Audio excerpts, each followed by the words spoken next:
What's up, good people? It's your boy Laws OSS 980, other side of sports. I'm in the building. Got my man Aaron. We in here rocking out. You already know. It's reaction video time. We got a video that people, sending videos. It's the new thing now. They send videos. They be like, all right, we want you to react to it. So me and Aaron gonna look at this video that was sent and we gonna react to it. All right, here go the The video. WNBA players wants the same rev split at the men get. What's the headline? It says, we're not asking to get paid what the men get paid. We're asking to get paid the same percentage of revenue shared. Okay, which seems fair. We did a little bit of research on this. There's 12 players on a team. There's 12 total teams, so 144 total players. The WNBA league loses $12 million a year. So if you divide 12 million by the 144 players, each player owes $83,000. Thanks for playing. So if you guys want the same rev share, you're going to have to write a check for pretty much all the money you made and all your endorsements and everything. You guys owe about $100,000 each. You're in the negative. It's not good. It's not viable. And we've had 20 years of this, basically. So we know profit is not on the horizon. It's called bad business. Yeah, it's called waste of time, waste of money, right? It's called basically a charity. Dog, these Bama's worse than us, dog. They 83K in the negative, dog. Do you believe that to be true? I don't think the numbers is that bad, dog. I think the Bama's is gassing. I don't know what the numbers are. I know it's a nonprofit, but I don't know if it's that egregious, though. I think that's just over the top size. Yeah, only numbers I was able to find is that they make basically $60 million a year. The whole league. The whole league, 60 million. Yeah. Now, so they definitely gassing on the jump. That's a fact. I might sit in the minority here, but I don't think that the revenue split should be the same. I don't think there is the split is what you negotiate or whatever leverage you have. So I don't know that it shouldn't be the same, but it's whatever leverage they have and can negotiate. That's what the split is going to end up being. Yeah, agreed. But agreed. I don't think they have leverage in the game because, especially, and the narrative has changed because when you see posts where they show like the WNBA player and their salary versus like LeBron James and stuff like that, that's one narrative that I'm just like, this is dumb. But if they're saying that they want the same like revenue splits that the NBA players get for their players, like I don't know if it's like 50 to 48 or what the split is, but closer to that split as far as like the revenues are shared. Like, I think it's hard to really do that for the WNBA because it's not as popular as the NBA. But how is that relevant to the split? If we just talking about percentages, we're not talking about dollar for dollar. We're talking about percent. Well, I'm saying the percentage should be what factors into the percentage, like distribution, is like revenue garnered by the players. So like if they're trying to like leverage the split should be this, right? Well, in the WNBA, right? We can sit here and name 25, 30, 40, 50 players. We can name at least 50% of the NBA league and the players who play in it. For the WNBA, that's not the same. You can't do the same thing. We can sit here and we'll scratch our brains and scramble for days trying to like name 10 prominent WNBA players. We've tried it before and we've both failed. We get around like 5, 6, and then it falls out. So, I mean, when you talk about, I can't name soccer players either, but that don't mean soccer is not a viable league or a viable investment. It's just something we not personally interested in. Agreed. But I think that soccer is a little bit different because when you look at what I think it's egregious that the men would like pay more than the women's soccer league and stuff like that, because I feel like the women's soccer team was way more notable and way more prominent, and they deserve to have the same wage distribution because they were better, they were more notable. All those things apply in that situation, which makes it a little bit different. No, I don't mean like women's soccer. I mean soccer in general as a business. Okay. Like I can't name 10 soccer players. I can't name 50 That's soccer true. players, That's true. but it's popular around the world. It's just something I'm not interested in. Okay. And so if you saying as an investor, a 50-50 split would make the proposition of investing in WNBA not worth it to them and they would no longer invest. Okay, I can process that. Okay. But just to say that because they're not bringing in as much as the dudes, that the percentage should be different. Like, is that something that they can't negotiate? If you saying they can't negotiate it, then they got to play under what they play under, or drop your nuts and strike. But that's the same thing with any other negotiation, like the railroad workers. Like, you drop your nuts and strike. But the fear, did they strike? I don't know if they did, but what I believe their fear is, I mean, we just talked about like somebody trying to squeeze me out of a deal, right? Yeah. I believe they fear the investors or whoever is funding this WNBA are trying to squeeze them out. Like, I dare you to strike so we can just not have to fund this anymore. So there might be some hesitancy. The brink of extinction to strike, because it could be like somebody trying to play chess, like, go ahead and strike so we can open up the books and show, I didn't find that negative that they were losing money, but maybe they are. I don't know. You know what I mean? Yeah. Dirty game if so. Dirty game. So, dog, you going to the games this summer, dog? The WNBA, I'm gonna try to make it to at least one. Yeah. I got free go-go tickets for the joint coming up. I ain't been. So you gonna go to the go-go before the WNBA? Yeah. I mean, the WNBA team has won a chip in the last That's what I'm saying. They've been good. I can't name the starting five, dog, for the WNBA. You can name Della Dawn, Tasha Clyde. Della Dawn, yeah. They got some notable players on the squad. They do, but I haven't been following. Like, I've really removed myself from the jump where I'm not following it at all. You can't even name all the Wizards because they got some bottom of the basement type bammers on that roster too. You're right. We here. We got a lot of stuff on tap. I've been on here rapping, Aaron, talking about a whole bunch of issues, and everybody keep hitting me and like, young, we want to hear what Aaron got to say about the jump. So I'm like, all right, bet. So we here. First things first, we could do a question of the day. What kind of foolishness is you about to drop on? We got a question of the day. Okay, let's do the question of the day first. Question of the day, it says, there's an Instagram account that posted explicit messages between my daughter and a friend. I'm not going to go into much detail, but my daughter was confiding in her friend about something. Apparently, when my daughter and her friend got into a fight, she shared the messages. I did report the post multiple different times, but Instagram keeps saying it doesn't violate any of their terms. We managed to disable her account because there has been random guys and men texting her all day asking for sexual favors. I'm not sure what else to do. All of her friends have seen, and even some family members. The post is just going to keep spreading and circulating. There's already over 400 comments calling her names and shaming her. Any advice? Keep your kids off the internet. Dog, that might be the only way to stop it, dog. First of all, you need to have a conversation. This needs to serve as a lesson. It's a hard lesson to learn, and it's terrible that this happened. But this needs to serve as a lesson to your younger daughter. Like, you cannot put everything, like, can't say, you got to keep some things in the hatch. I know it's your friend or whatever, but they don't need to know everything. You telling freaky tales and stuff like that. Whatever she told, that junk got out to the internet, and now, you got grown men in the DMs and junk. It's just all bad. It sounds like y'all need to have a conversation about some other stuff. Family meeting. That sound like what need to happen to me. So it's unfortunate. I mean, it's really nothing you can do. Once it's out there, yeah. So anything else, Aaron? Tell them. I mean, no. I mean, it was done. It's done. The internet is forever. Internet is forever, dog. There's nothing you can do.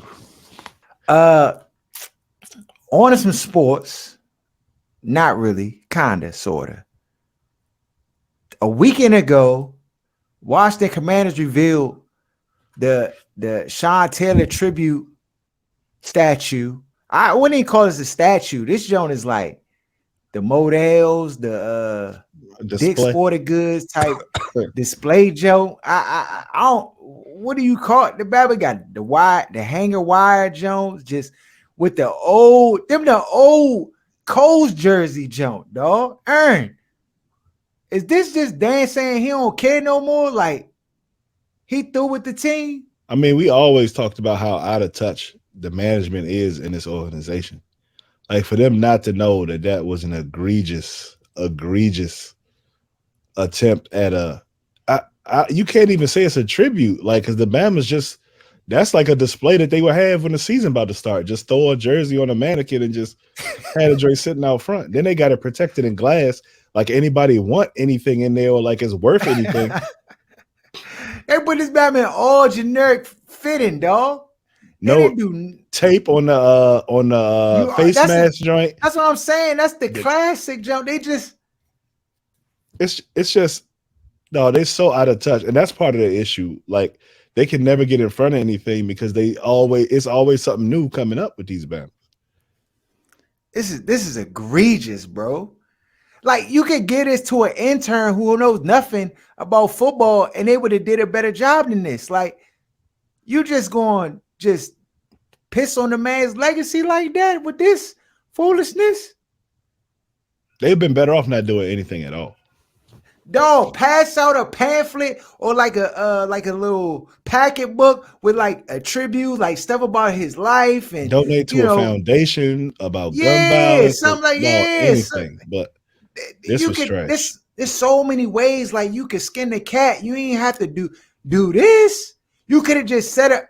You would have been better off just setting up a TV in this joint that's doing a montage of all his highlights and stuff like that, and doing like some like video thing or video tribute and just keeping it at that, dog. And then, this is terrible. This is egregious. This is terrible. They should be ashamed of themselves, dog. And your boy over there too, dog. Is he not seeing what's going on? He not out of touch like that, dog, right? Who?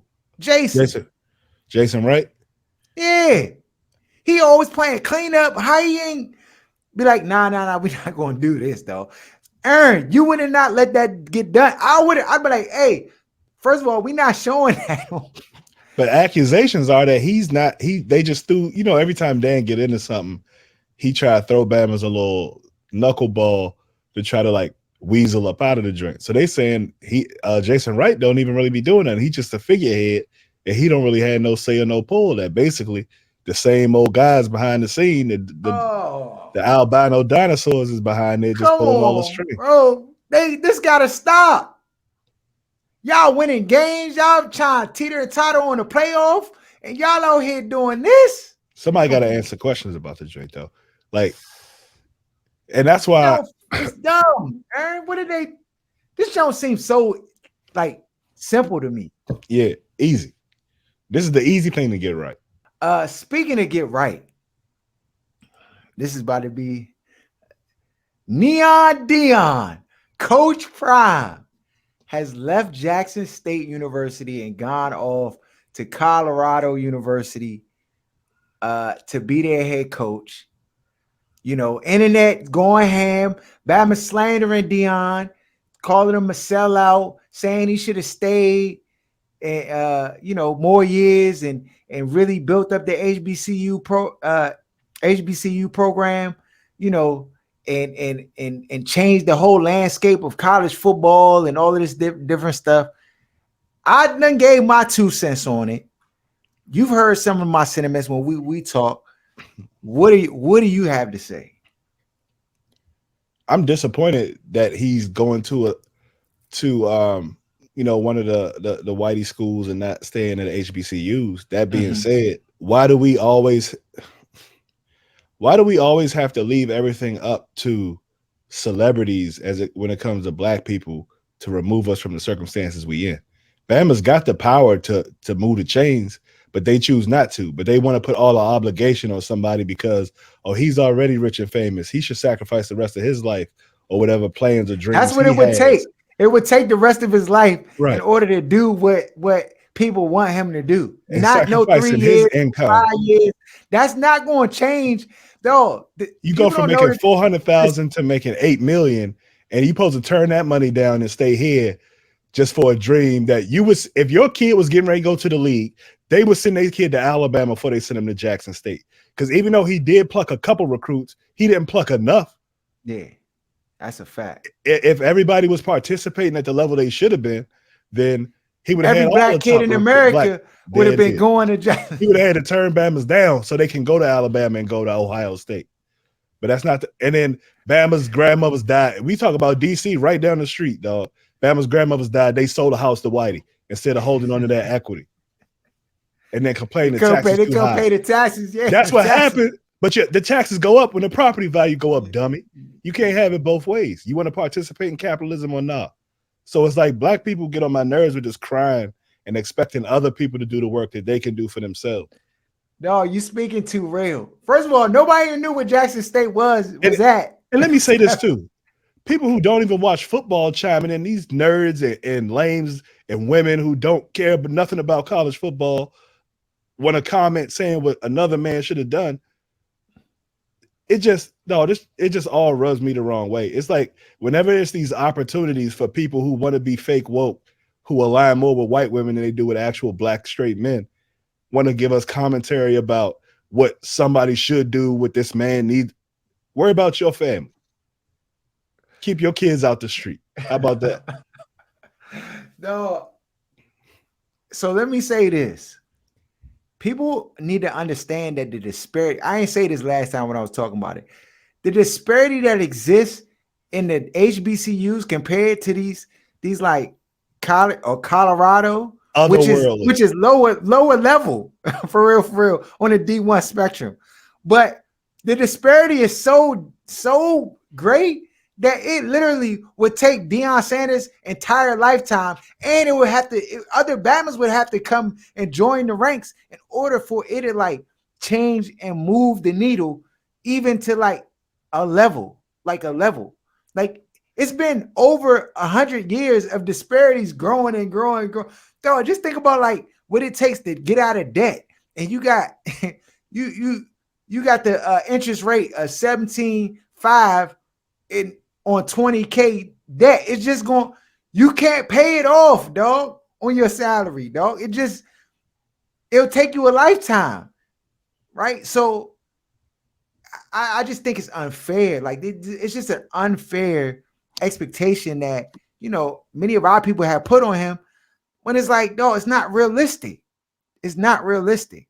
And while I'm disappointed too, I'm not going to sit here and like drug my man in the ground for it, because I believe Deion has a vision and a plan to try to open up doors where he can and create change in places where he is. You know what I'm saying? And just because he's in Colorado doesn't mean he stopped caring about his community or people around him, when we've seen other people of his stature and higher do much less than what he's done. So, you know, I mean, I'm not as upset at the move as maybe like some people are. You know I'm disappointed, but it's not up to other people to move your vision of what they should do forward. Like, people got to stop relying on celebrities and this deification of these Bamas on TV and worshiping these people and expecting them to do the work that you could be doing. Yeah. I mean, in racism, at the end of the week, if Bama's stuck together, came up with a financial plan of where they're going to starve Bama's out from spending their money. But if they don't want to do that, they want Deion Sanders to stick at Jackson State, Mississippi, instead of making the $8 million. He got kids, he got grandkids. You know what I mean? But they don't make the same sacrifices they want other people to make. It's just weird to me. If everybody was going to groom their kids to go to an HBCU, the landscape of the NFL and all that would shift overnight. If everybody was just like, my dude is a cooker, and like all the letters is coming in, and they like, nah, we not looking at none of them. And then the white school's like, what? These top recruits have all kicked us to the curb because the parents are stepping in and saying, no, we not. We going to support our people and blah blah. And it was like something that it would change overnight. And everybody else would adjust like they do with everything else that we stick our foot in the ground about. Yeah, it would be different. But instead, it's the way it is. So the Portal to Colorado, that jump loaded. They headed over there, Ern. I'm about to go cop me a jersey in there. We Colorado Colorado be cracking over there.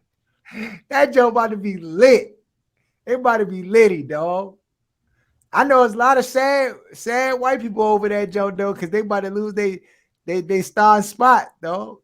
They can keep it if they a cooker. The quarterback already entered the transfer portal. You're already in there. Deion said, I'm bringing my luggage in this league.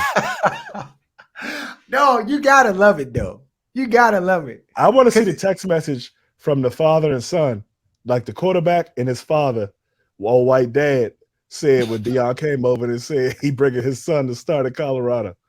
Dog. I know they can't display that joint without blurring it out on ESPN. Dog, you already know it's off limits. They cannot. If that get out on Twitter, that man won't have a job. The kid will be kicked from every school. He'd be stuck. He had to go to HBCU then because go to school nowhere. Yeah, you know that joint is off the chain. The thing is, this is what I appreciate about Deion.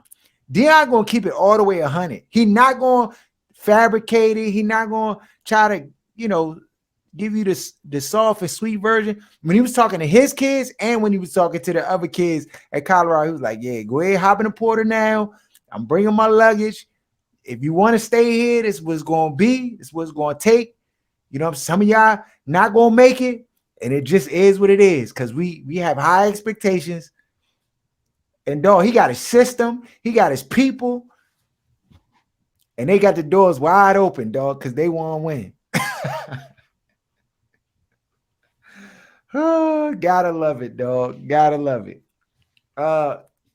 Speaking of winning, what were your thoughts? I gave mine on Jerry Jones and his whole situation with LeBron James calling him out about the 1957 photo with Jerry Jones pictured in the background at a he grown in 57. That Bama look old as hell, dog. I bet you 90% of that picture is dead right now. This Bama's still alive. Dog, right there trying to protest and keep us out of from integrating the schools, dog. He said he was a spectator, Aaron. You believe him? He said he was just there. He didn't know the magnitude of what was going on.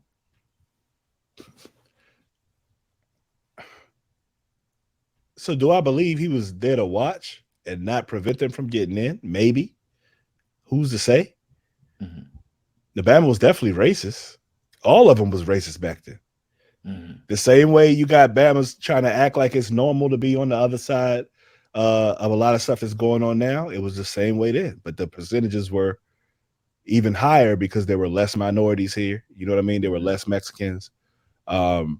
And other minorities that kind of like shift the numbers a little bit, whether or not they kind of lean politically towards that side of the aisle. So I think two things can be true. I'm sure at that point in his life, a lot of what he understood about who he was based on racism and white supremacy. It still is. But in 47 or 57, which one you say? You know what America was like at that time. Dog. They was throwing rocks through glass windows of black businesses. They was preventing showing up at your door. Yeah, so you from going to school. So we know the climate back then, and with the stuff that we see, which doesn't even touch a lot of the stuff that was going on in those times, I'm not shocked or surprised. I think the question becomes, like when you look at Jerry's record. So I talk about this all the time as far as the NFC East not hiring black coaches. The only one to ever be hired in the NFC East was Ray Rhodes when he was with the Eagles way back. But the NFC New York is supposed to be the North. This is supposed to be progressive. You know what I mean? You're talking about New York, Philadelphia, Washington, D.C., and Dallas, which is, in Texas. But they don't hire they don't hire black head coaches. And the Giants have had a black GM. Washington, just for the first time, hired a black GM, figurehead, wherever you want to call it. Mhm. But Dallas has never had a black GM. The highest anybody has ever gotten to in that organization has been Scout. So you take from that what you will. Like when somebody's entire livelihood is based on, a certain thing at a certain time in history, I'm not shocked as much as everybody else is when you see how that kind of like spills out into the real world and their decision making or their lack of decision making. And it's one of the things we talk about when it comes to hiring black coaches. It's not just like there's more to racism and systemic racism than calling people the N-word and not wanting to shake hands with them or paying them because they profit your football team and make you a billionaire. It's about having the confidence in people to lead. Like we know the head coach is a doofus that Dallas has right now. He's a doofus. You mean to tell me you couldn't have, there's not a black guy anywhere in the world that could be at least the equivalent of what's Mike that Bama's McCarthy. name? Mike McCarthy.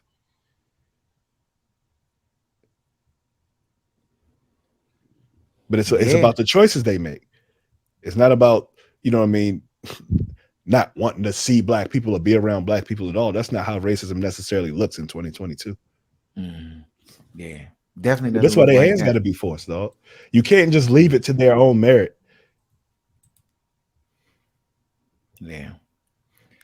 Nah, I agree. I agree. On our games for this week, we got let me pull up the scores. Tight race, still a tight race. I got away a little bit. We this past week 8-8-7-6-7 added to the scores. I got 100. D's at 95, you at 96, Jeremy at 98, and Marcus at 96. All right. Hold on. What was the score for last week? Last week was 7. You got a 7. Hey. Yeah. I got an 8. Nobody really did nothing. It's all been right there. It's been crazy the last couple of weeks. You need it, like all you need is one of them like 12 jokes. Like pause. Oh, that was egregious. You need to get 12 but if you wins. you get a 12-win week, that might propel you to the top of the food chain, though. Wait, like anybody get a 12-win week, you could, that might be the finisher. All right. So we got Raiders at Rams. Rams are underdogs at home, 5.5 points.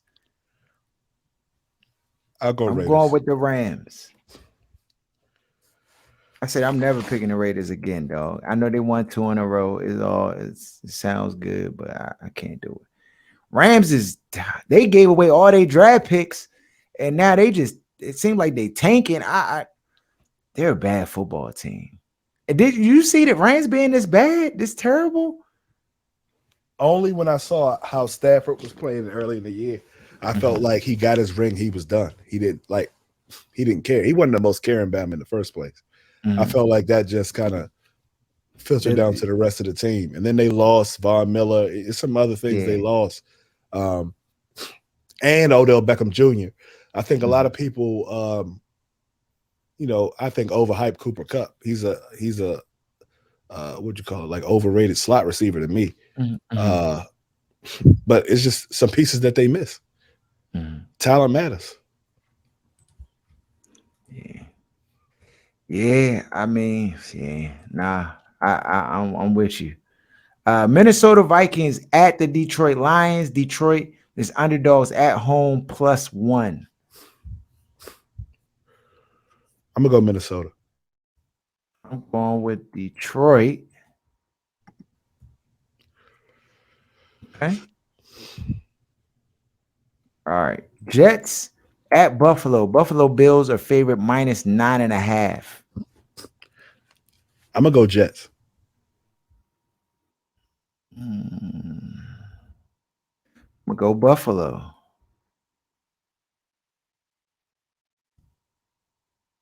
Okay. Baltimore Ravens at the Pittsburgh Steelers. Steelers are favored minus 2.5. Uh, Lamar Jackson suffered what? PCL strain? Yeah. This is I mean, this is what they wanted to happen.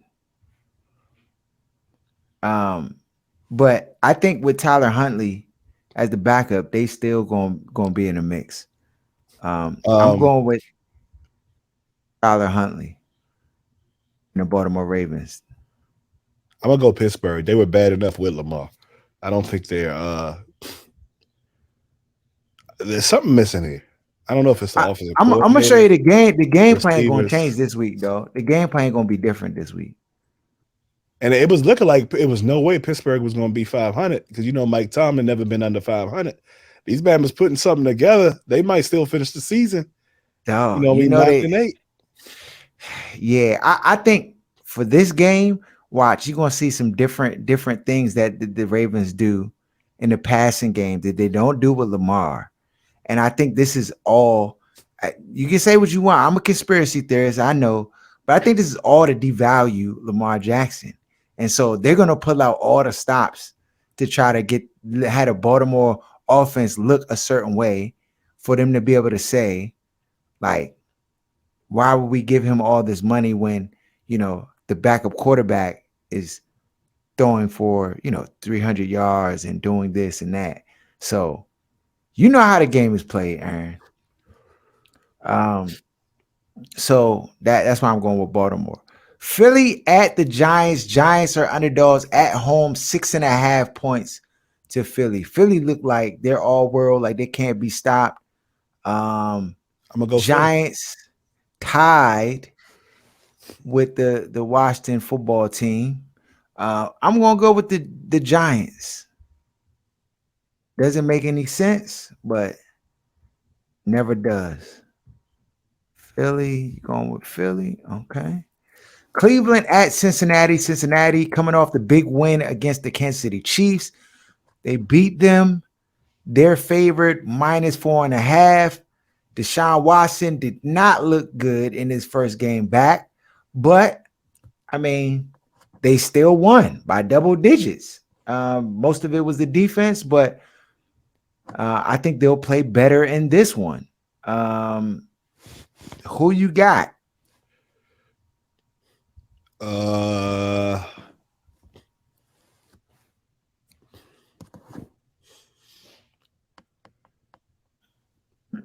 taking Cleveland.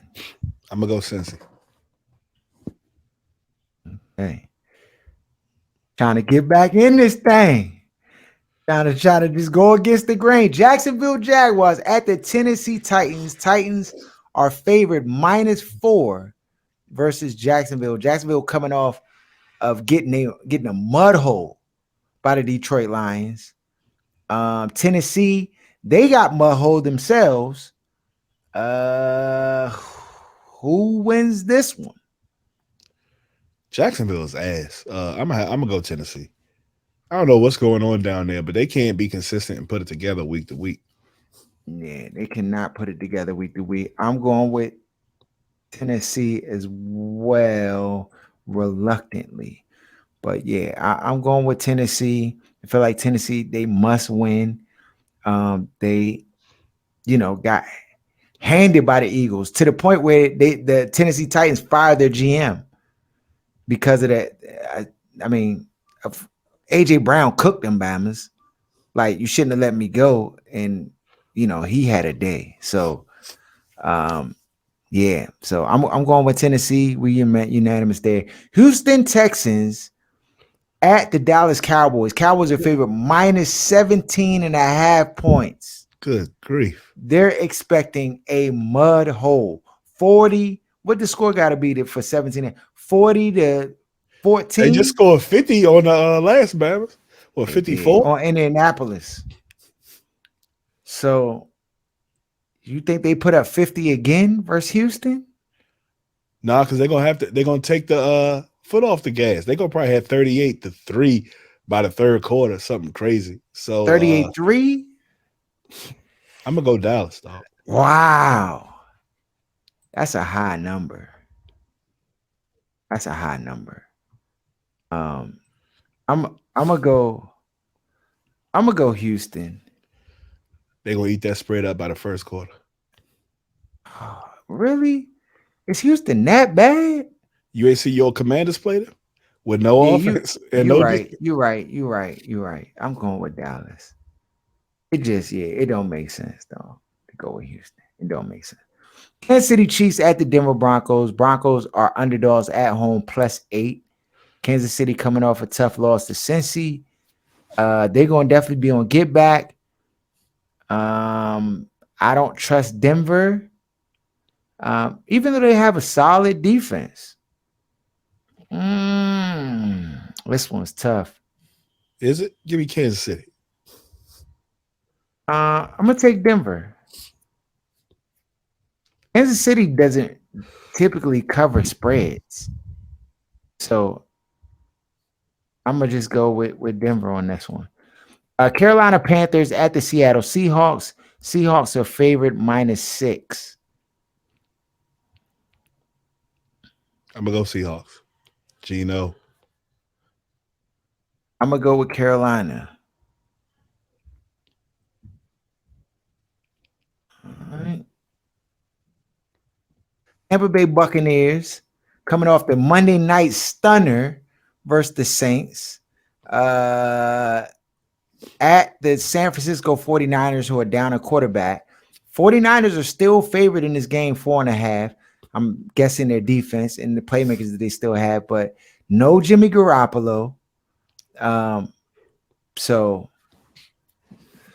who do you have in this one? San Francisco. I'm gonna go Tampa Bay. Them Bama's was cooked yesterday.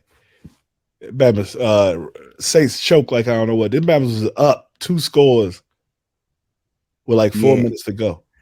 Yeah, no, they definitely did. And I think because they won that game, now if they lost that game, I don't think that they would have had I think that's actually going to give them some juice coming into this game, some more confidence coming into this game. And I think they're going to make a late season push. So I'm going with Tampa Bay. Miami Dolphins at the Las Vegas Chargers or Los Angeles Chargers. Chargers are underdogs at home 2.5.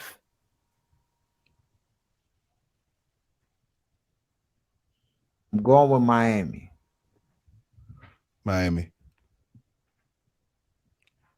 There's no reason the Chargers should have lost that game versus the Raiders. They should be disappointed in themselves. Now you got the New England Patriots on Monday night versus the Arizona Cardinals. Cardinals are underdogs at home +1. Going with the Cardinals.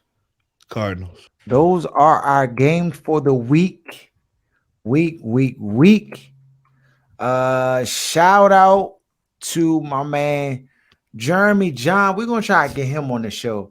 I'm sure in recent days he probably has a lot to say about a lot of the happenings that's been going on. But yeah, shout out my man Jeremy.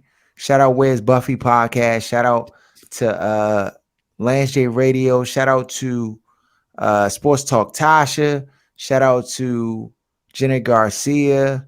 Everybody who rock with us heavy.